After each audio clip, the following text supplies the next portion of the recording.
자, 지난 주일날 우리가 공자가 이야기한 나이, 그렇죠? 그 명칭들이 있었죠. 그래서 그 나이를 가지고 한번 성경적 의미와 연결시켜서 한번 봤거든요.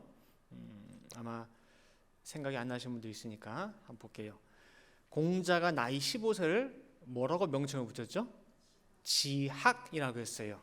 그래서 공자는 여러 가지 많은 길이 있는데 그 중에서 자기는 어디다가 뜻을 세웠어요? 학문에다가 세웠어요. 학문에다가. 그래서 나이 15세라라고 할 때는 자기의 긴 인생의 길에서 어느 길을 택할지를 정하는 굉장히 골든 타임이라고 제가 말씀을 드렸어요. 중요한 나이예요. 그래서 그때에 정확하게 뜻을 세우지 않으면은 언제든 그 뜻은 흔들릴 수가 있고 무너질 수가 있어요. 그 다음에 30세는 이립이라고 해가지고 그 뜻을 세우고 그 뜻의 기초가 단단해지는 나이예요. 그래서 그 기초가 단단하고 두껍게 세워지게 되면 이제 그 위에 비로소 기둥을 세우고 벽을 세우고 지붕을 올리고 집을 세울 수 있는, 무언가를 할 수 있는 나이. 그래서 성경에서 보면 30세에 보면 하나님께서 쓰시죠. 뭔가 하나를 정확하게 믿고 맡길 수 있는 나이가 30세. 그 다음에 40세는 불혹이라고 해요. 불혹. 그래서 어떤 세상이 여러 가지를 보고 유혹이나 미혹이 와도 거기 넘어가지 않는 나이. 근데 성경적으로 볼 때에도 우리가 세상의 미혹에 많이 빠져요. 한 번 걸렸던 곳에 또 걸려 넘어지고, 한 번 속았던 곳에 또 속아 넘어가고. 이유가 뭐냐? 내 주변에 그런 사기꾼들이 많아서 그런가? 미혹자가 많아서 그런가? 그래서 그렇다고 했어요? 아니에요. 내 속에 뭐가 있어서? 욕심이 있어서. 욕심이 있어서 항상 세상이 내미는 그 모든 것들이 걸려 넘어지는 거거든요. 자, 그 다음에 오늘도 살펴볼 거는요. 먼저 네 번째 사대지로 50세입니다. 50세. 공자는 이 50세를 지천명이라고 했어요. 그래서 그대로 해석을 하면은 1000명을 아는 나이예요. 1000명. 하늘의 명령이죠. 하늘의 명령을 아는 나이가 50이래요. 성경의 마태복음 16장 2절과 3절 말씀에 보면은 예수님께서 이렇게 말씀하셨죠. 예수께서 대답하여 가라사대 너희가 저녁에 하늘이 붉으면 날이 좋겠다 하고 아침에 하늘이 붉고 흐리면 오늘은 날이 굳겠다 하나니 너희가 천기는 분별할 줄 알면서 시대의 표적은 분별할 수 없느냐라고 했어요. 즉 보이는 세계에서는 그 이치를 너무너무 잘 알아요. 천기뿐만 아니라 뭐 세상 돌아가는 이치도 잘 알아요. 근데 왜 그건 알면서 이건 모르냐고 소리예요. 하나는 잘 알고 하나는 모르고 있음을 책망하고 있는 거예요. 사람들이 보면은요, 세상 돌아가는 이제 잘 아는 분들이 있어요. 흔히 우리가 뭐 빠꼼이라고 하죠, 빠꼼이. 아주 탁월한 감각을 그런 지닌 사람들이 있어요. 이 시대에 돈이 어떻게 흘러가는지, 지금 어디에 손을 대고 어디에 투자하는 게 좋은지, 아니야, 지금은 거기서 발을 빼야 돼. 라든지 그런 여러 가지들을 경험과 그런 연륜을 통해서 그런 지혜가 있어요. 그리고 그런 사람들을 보면서 나도 빨리 저렇게 돼야지. 저런 이치를 깨달아야지. 세상 돌아가는 거 나도 빨리 알았으면 좋겠다. 사람은 이 땅에 발붙이고 사는 이상은요, 매일같이 보고 듣고 배우고 살아가요. 그리고 다른 사람보다 한 가지라도 더 알아야 되고 시대 흐름에 뒤처지지 않기 위해서 계속해서 배우고 또 배웁니다. 근데 1000명이 무엇인지를 생각하게 하고 가르치는 곳은 없어요. 자, 여기 있는 모든 분들 생명을 가지고 있죠. 지금 생명. 그 생명이 다 붙어 있죠. 우리가 생명이 있다라고 할 때 단지 숨이 붙어 있는 것을 말하느냐, 그 생명이라고 하는 한자를 보면은 굉장히 성경적이에요. 한번 띄워주실래요? 생명이라는 한자가 이렇게 돼 있죠. 생명, 그래서 날 생자 플러스 목숨명, 혹은 그 명자가 무슨 명자냐? 명령할 명자예요. 날생, 명령할 명. 이것을 해석하게 되면 뭡니까? 생은 곧 명이라는 거예요. 이 땅에 내가 태어났어요. 그럼 거기에 뭐가 있다는 거예요? 명령이 있다는 거예요. 모든 생마다 맡겨진 사명이 있다는 거예요. 그 사명은 땅이 준 사명이에요? 아니에요. 하늘이 준 사명이에요. 근데 우리가 인생 사는 동안에 이 사명을 깨닫느냐 말이에요. 깨닫는 둘째치고 한 번이라도 거기에 관심을 가져본 적은 있느냐 그 말이에요. 우리가 젊은 날에는 나에게 주어진 그 시간 속에서 열심히 공부하고 열심히 익히고 열심히 살아갑니다. 세상에서 지시하는 바른 길, 정로를 향해서 걸어가요. 또 부모님이 이끌어 주시는 대로, 선생님이 가르쳐 주시는 대로, 주변에 많은 사람들이 가는 대로 이 길이 맞겠거니라고 해서 그 나에게 주어진 생과 달과 날과 시간들을 보내요. 한때 한국에서 IMF를 기점으로 해가지고 조퇴, 명퇴라는 게 있었죠. 일찍 은퇴를 하게 됐어요. 직장 다니는 데서. 근데 그 나이대가 대부분 보면은 50대, 심지어는 40대도 있고 그랬었단 말이에요. 한창 일할 그 나이에 퇴직은 했어요. 근데 집에는 알리지를 못했어. 그래서 아침에 회사 갔다 올게 그러면 출근을 해요. 출근한다고 나가가지고 갈 곳이 없으니까 그 당시만 해도 바둑을 두는 기원이나, 그죠? 바둑 몇 판 하루 종일 두고, 아니면은 파고다 공원이나 공원 벤치에 가서 시간 보내고 그러고 들어가잖아요. 그리고 다녀왔어 그러면서. 근데 그 공원 벤치에 가만히 앉아 있는데 보니까요, 허탈해요. 그죠? 그러고 있는 내 모습이 처량도 하고 서글픔이 밀려들면서 생각이 드는 것이 지금까지 살아온 인생의 의미가 뭔지를 살펴보게 되는 거예요. 그전까지 한 번도 생각해 본 적이 없거든요. 그렇다고 내가 열심히 안 살았느냐? 아니에요. 분명히 열심히 살았어요. 처자식 절대 고생하지 않게 열심히 살았고, 옆에 돌아보지 않고 정말 앞만 보고 지금까지 달려왔는데, 그리고 그 앞에 뭐가 있는지도 모르고 그저 이렇게 사는 게 맞는 줄 알고 달려왔는데, 갑작스럽게 멈춰선 지금 이제 어디로 갈지 방향을 모르겠는 거예요. 혼란스럽고 방향 감각도 잊어버리고, 그리고 지금까지 나는 뭐였는지, 지금까지 살아온 내 인생은 뭐였는지를 모르겠는 거예요. 모든 철학자들이 고민하는 주제가 바로 이거였어요. 인생은 무엇이냐? 사람은 어디서 와서 그리고 어디로 가느냐예요. 그럼 그 철학자들이 답을 찾았을까요? 답을 못 찾아요. 답이 없어요. 왜냐? 천명인데, 아까 생명이라고 했죠? 생에는 사명이 있어요.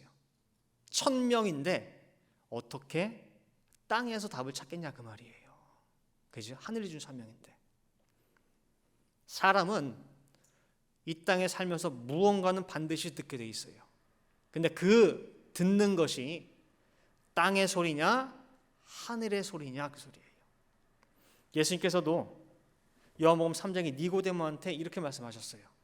요한복음 3장 12절 말씀에, 내가 땅의 일을 말해도 너희가 믿지 아니하거든 하물며 하늘 일을 말하면 어떻게 믿겠냐 그랬죠. 즉 땅의 일이 있고 뭐가 있대요? 하늘의 일이 있대요.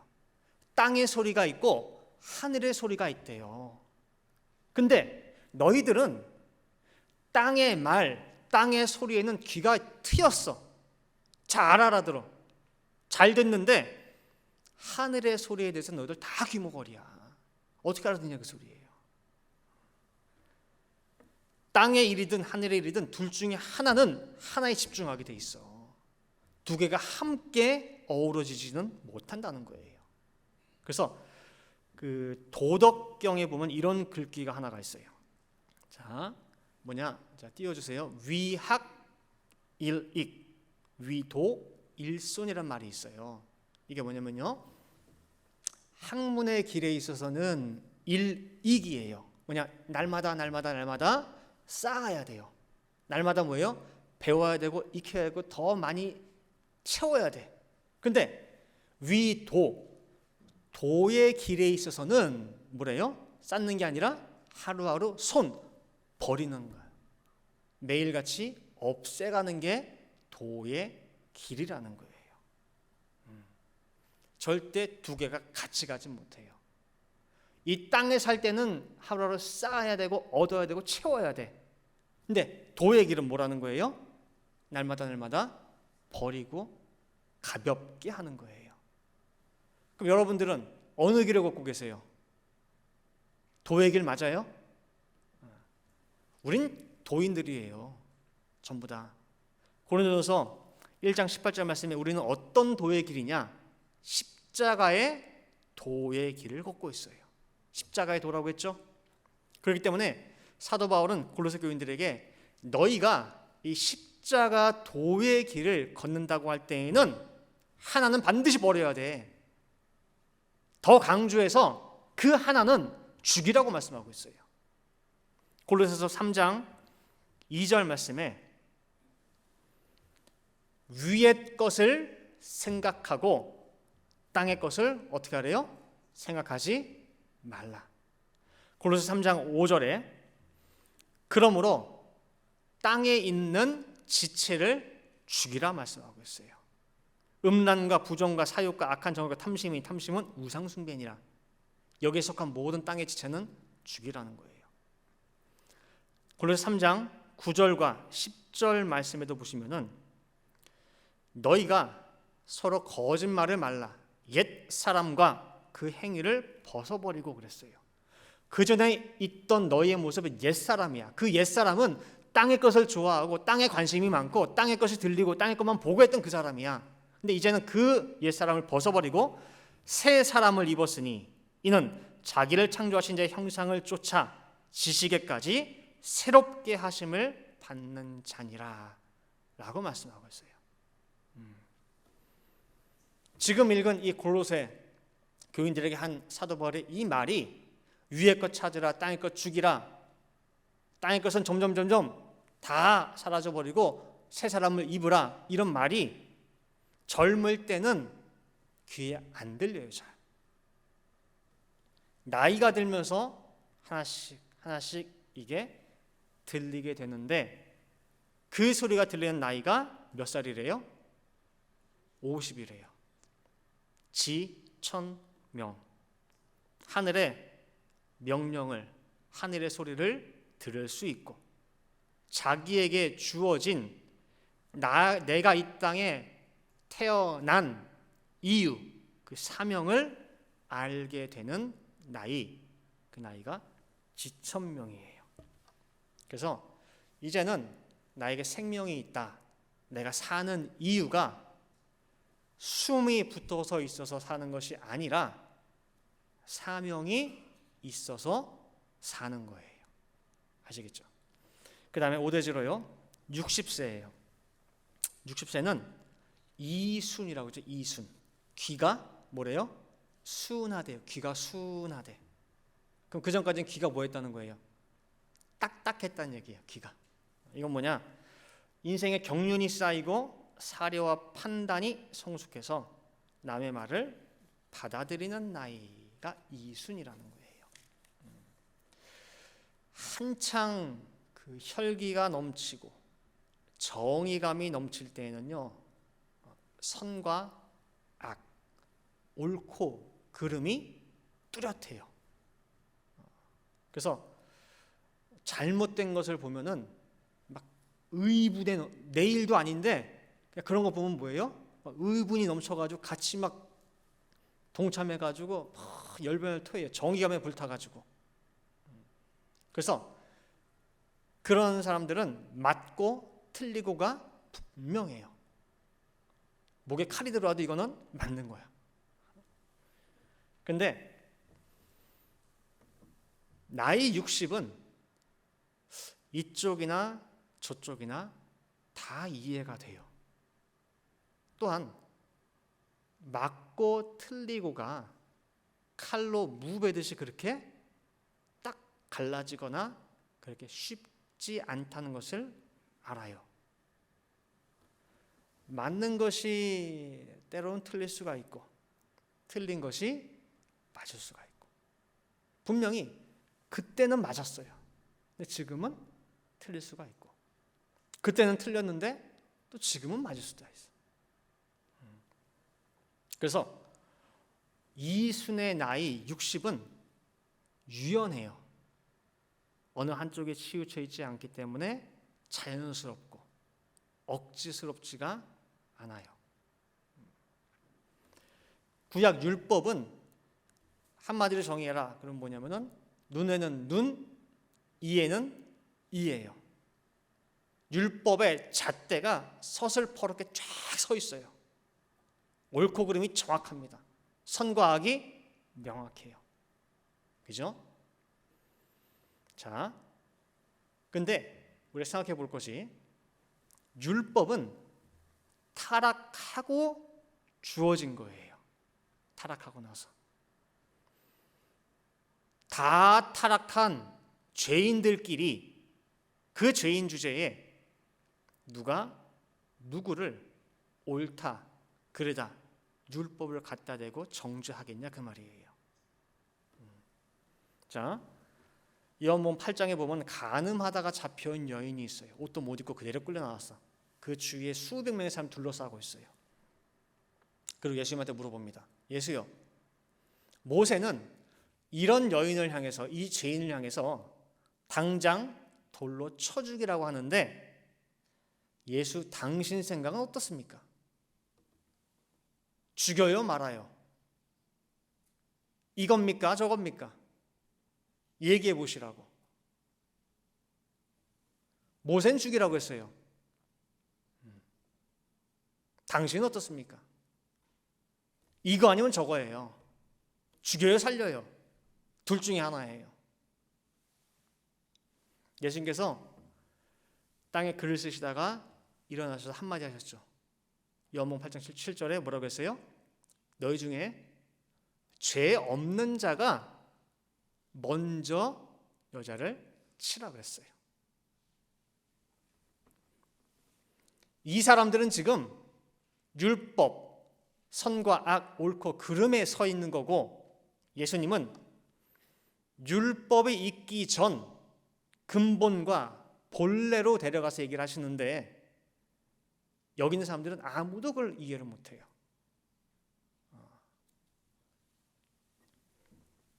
예수님께 하루는 종교 지도자를 찾아와서 물어봅니다. 사람이 자기 아내를 내어버리는 것이 맞습니까? 내어버려도 되죠? 안 된다 그랬어요. 왜 안 됩니까? 모세는 이혼 증서를 써서 보내면 된다고 했는데요. 이혼할 수가 있는데요. 안 돼. 모세가 이혼 증서 써서 내주라고 한 거 인간이 타락해서 그런 거야. 타락 안 하고 본래의 그 자리에 그대로 있었으면은 그런 생각 자체가 없어. 남자와 여자 둘이 만났지만 이제 더 이상은 둘이 아니라 한 몸이야. 그게 부부야. 나누지 못해. 네가 네 오른팔 잘라봐봐. 자를 수 있어? 못 자르지. 그게 부부야.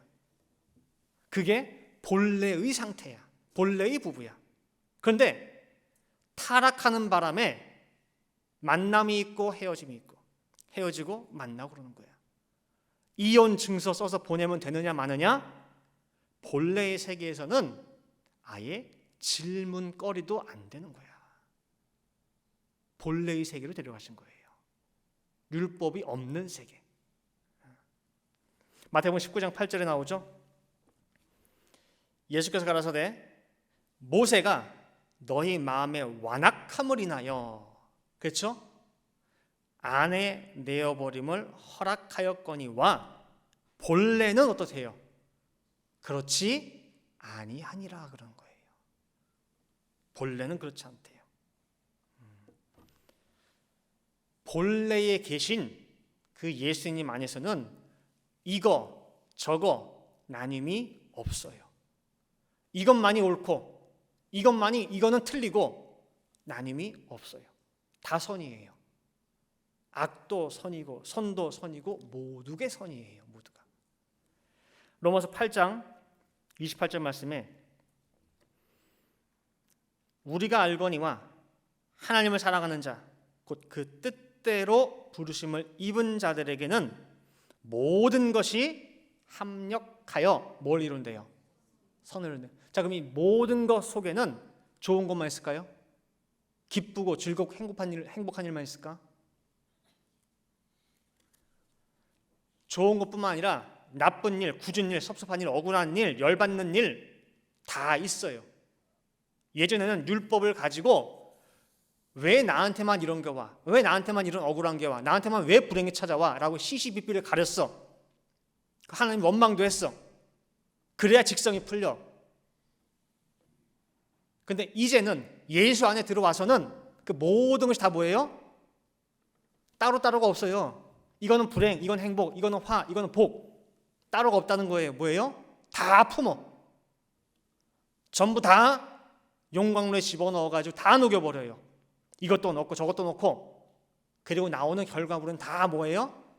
다 선이에요. 그래서 어떻게 보면 엄밀히 말하면은 선과 악이라는 자체가 없어요.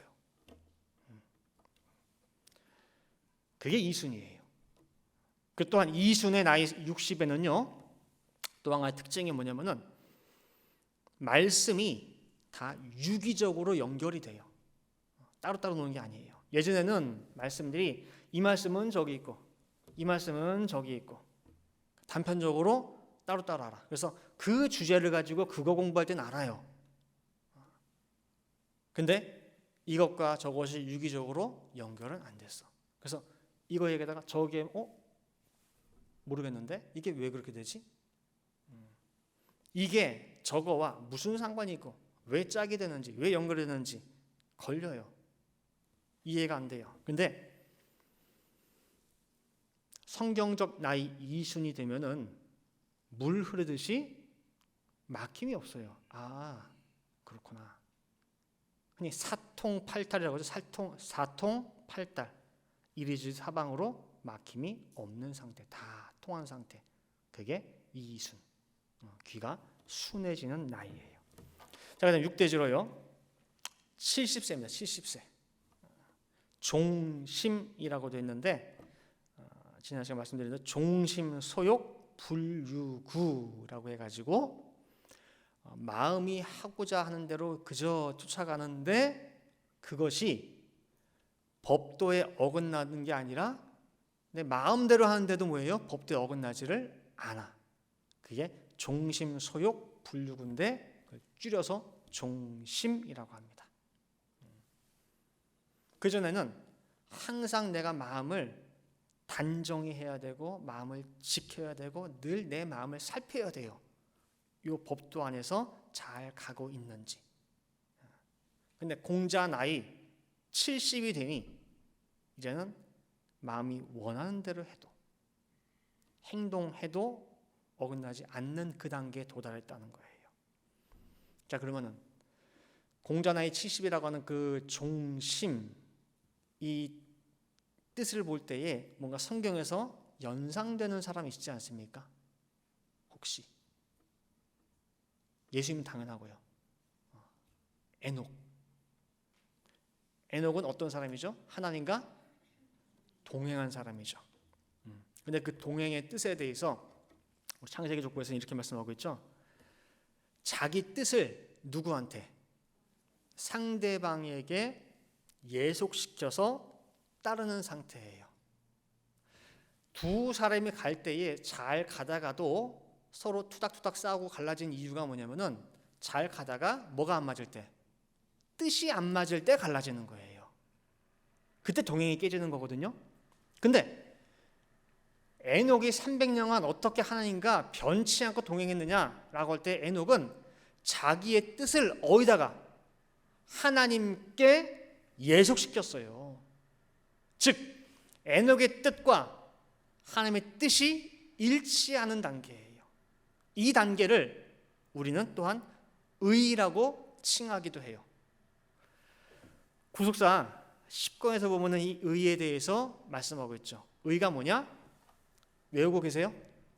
의가 뭐라고 했어요? 생각이나 행동, 말이 무엇과? 하나님의 뜻과 일치하는 그런 인간의 상태를 의라고 했어요. 즉 에녹은 자기 뜻이 없어요. 하나님의 뜻이 곧 내 뜻이에요. 뜻이 같기 때문에 이제는 에녹의 입에서 나오는 말이 누구 말이에요? 하나님의 말씀인 거예요. 뜻이 같기 때문에 에녹이 하는 모든 일거수일투족 행동이 하나하나가 다 누구의 행하심이에요? 하나님의 행하심이 되는 거예요. 에녹이 무엇을 하건 그것이 하나님의 그 뜻 바운더리에서 벗어나질 않아요. 어긋나지 않는 그 상태. 그래서 모든 행동 하나하나, 말 하나하나가 전부 하나님의 기쁨이 되어드리는 그 상태. 그게 바로 뭐예요? 성경적 의미의 중심이에요. 자, 히브리서 11장 5절 말씀 보시면은요. 믿음으로 에녹은 죽음을 보지 않고 옮기웠으니 하나님이 저를 옮기심으로 다시 보이지 아니하니라. 저는 옮기우기 전에 어떻게 하는 자라? 하나님을 기쁘시게 하는 자라 하는 증거를 받았느니라 그랬어요. 뜻이 그냥 똑같아. 말하는 것도 하는 말마다 기쁘고 하는 행동도 하는 행동마다 다 기쁘고. 이 상태가 되기 전에는 말씀을 우리가 처음에는 부지런히 가르치고 익히고 심지어는 손목에다가 매래요. 손목에다가 매고 이 머리에 이마에다가도 뭐예요? 붙이고 다니래. 말씀을. 그래서 지금도 유대인들 보면 뭐예요? 정통 유대인들은 여기다 무슨 박스 같은 거 붙이고 있죠? 박스 같은 거. 머리 이마에다가. 그 안에 말씀이 들어있어요. 팔에다가 불로 매고 있고 손목에 붙이라고 했으니까 말씀을. 그 지방 곳곳에 문지방이고 벽이고 다 말씀을 뭐예요? 기록하고 붙이래. 그러한 때가 있어요. 말씀을 내가 익히고 배워야 되는 때. 그 때를 지나서 하나님은 최종적으로 이 말씀을 어디다 기록하기를 원하시느냐. 예레미야 거기부터 볼게요. 자, 신명기 6장 6절부터 9절 말씀 보세요. 신명기 6장 6절부터 9절. 자, 이 말씀은 모세가 광야 2세대에게 가나안 땅 들어가서 꼭 이렇게 해라 하는 말씀이에요. 오늘날 내가 네게 명하는 이 말씀을 너는 마음에 새기고 네 자녀에게 부지런히 가르치며 집에 앉았을 때든지 길에 행할 때든지 누웠을 때든지 일어날 때든지 이 말씀을 강론할 것이며 너는 또 그것을 네 손목에 매어 기호를 삼으며 네 미간에 붙여 표를 삼고 또 네 집 문설주와 바깥문에 기록할지니라 라고 기록을 하는 때가 있어요. 근데 최종적으로는 어디다 기록한다고 했어요?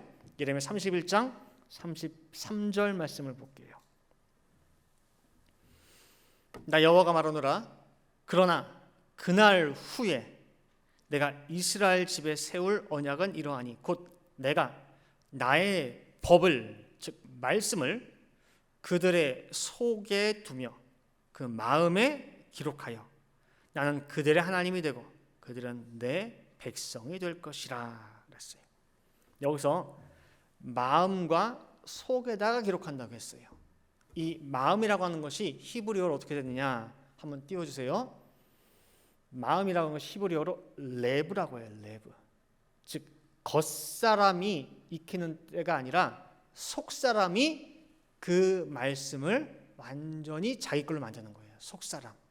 그 다음에 속이라고 하는 이 히브리어가 뭐냐면은 자 히브리어 케레브라고 하는데 심장이라는 뜻, 심장 내부.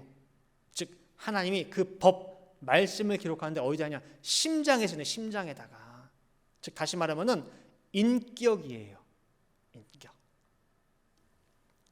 즉 말씀과 내가 따로따로 있는 게 아니에요. 그전에는 내가 여기 있고 말씀이 벽에 붙어 있고 어디 붙어 있고 천장에 붙어 있고 늘 말씀과 내가 따로 있기 때문에 하나 되기 위한 과정이 필요했어. 근데 나중에는 뭐예요? 더 이상 벽에 있는 게 아니라 종이에 기록되는 것이 아니라 말씀이 내 속, 내 심장에 새겨져서 말씀이 인격화된 상태가 된다는 거예요.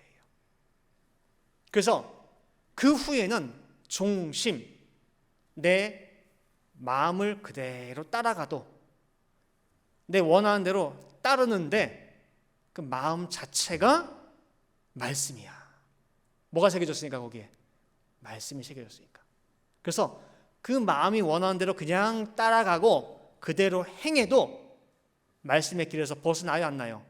벗어나지 않아요. 걸림이 되지를 않는 참 자유의 상태. 그 상태가 종심이라고 할 수가 있습니다. 몇 살이에요 이때가? 70세. 이제 결론 맺도록 할게요. 지난 시간에 이어서 이제 공자가 정의한 나의 명칭을 가지고 한번 성경적으로 연결시켜 봤어요. 15세 지학, 뜻을 세우고 30세 이립, 기초를 다지고 40세 불혹, 내 속에 욕심이 사라지는 가운데 더 이상 미혹됨이 없는 나이. 50세 지천명이죠. 지금까지는 그냥 살아왔어. 근데 이제는 하늘의 명, 내 사명이 뭔지를 생각하게 되는 나이. 그리고 들을 수 있는 나이. 60세는 이순, 귀에 걸림이 없고 모든 것이 다 순해지는 나이예요. 사통팔달, 다 말씀들이 연결 되는 때.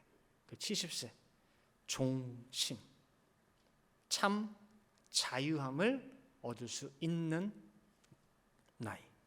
그래서 지난 시간에도 결론적으로 말씀드릴 때 이 말씀 드렸는데 세상에서는 나이 드는 게 싫죠. 다시 젊어지고 싶어 합니다. 그러나 성도는 뭐라고 했어요? 나이를 들어야 돼요. 빨리 나이 먹어야 돼요. 우리 젊은 청년들도 빨리 나이 먹어가지고 나이는 20인데 성경적 나이로는 뭐예요? 50, 60, 70이 돼야 돼. 그죠? 그렇게 해서 나이를 먹고 좀 하나님께 기뻐하심을 드릴 수 있는 그런 성도들이 돼야 돼요. 그래서 하나님과 늘 동행하는 모두가 되시길 바라겠습니다. 그래서 오늘 설교 준비하면서 그런 생각이 들었었어요. 뭐냐면은 서울서 부산까지 갈 때 정거장들이 있잖아요. 그죠? 15세는 이런 구구나. 30세는 이런, 40세는 이렇구나. 그럼 과연 내 나이는 몇 살일까? 제가 한 몇 년 있으면 50인데 과연 그때 되면 나는 하늘의 소리를 듣고 내 사명을 정확히 알 수 있을까? 생각도 문득 드는 거예요. 그러니까 여러분들도 한번 오늘 주신 말씀 가지고 곰곰이 생각해 보는 가운데 과연 나는 어디까지 왔을까 생각해 보시고 빨리 나이 드시기를 바라겠습니다. 함께 기도하시겠습니다. 사랑과 나가 충만하신 아버지 하나님, 오늘 이렇게 공자가 이야기한 그 나이의 명칭을 가지고 성경적으로 한번 살펴봤습니다. 세상에서 나이 드는 것이 너무나 싫고 연약해지는 것처럼 보이겠지만은 영적으로는 성경적으로는 저희가 빨리 나이를 먹어서 성숙해져서 이제는 아버지께서 바라고 원하시는 뜻이 무엇인지, 나에게 주어진 사명이 무엇인지 이젠 알고 아버지의 기뻐하신 뜻대로 살아갈 수 있는 우리 모든 성도들 될 수 있도록 인도하여 주시옵소서. 특별히 우리 젊은 청년들 정말 주시는 말씀 안에서 세상 말로 애 어른들이 되어서 정말 시대가 빨라지는 것만큼 영적으로 빨라지는 가운데에 이 말세의 때에 말씀을 들고 나가서 일할 수 있는 구스 세일꾼 되기까지 빨리빨리 성축할 수 있게 도와주시고, 또 우리 모든 어른들은 그 청년들을 말씀으로 잘 양육할 수 있도록 정말 도와줘서 정말 마지막 때 시간이 없다, 정말 희어져 추수할 거는 많은데 일꾼이 없다 외치시는 그 음성을 듣고 내가 여기 있는 애다, 나를 보내주셔서 정말 벌떼같이 일꾼들이 일어나는 저희 교회 될 수 있도록 인도하여 주시옵소서. 그리고 이렇게 말씀이 날마다 주어질 때에 그 하늘의 음성을 들을 수 있고 또는 그 음성을 깨달을 수 있는 저희 모든 성도가 될 수 있게 도와주시옵소서. 기도원들 될 줄을 믿고 감사드리며 이 모든 말씀 사랑이 많으신 예수 그리스도 받들어 기도 올리옵나이다. 아멘.